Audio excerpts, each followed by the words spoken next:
Hi, I'm Shelby Montgomery, a regulatory compliance counsel for Ncontracts.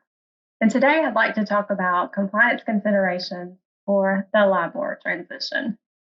If you're one of the hundreds of financial institutions using LIBOR to price your loans or for investment and deposit products, then you should already know that this index is scheduled to go away towards the end of this year.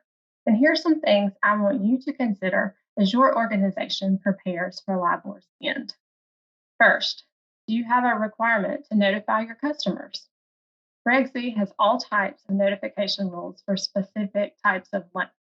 Let's take credit cards, for example. Credit card customers should get an advance notice at least 45 days before your institution makes significant account changes.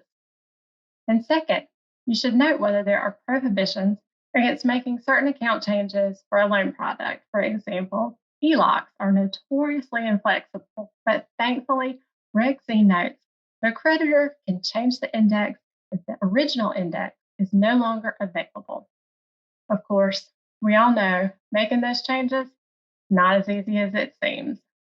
And for that reason, one of our quick-moving, most influential states, New York, has been the first in 2021 to approve a LIBOR discontinuance law.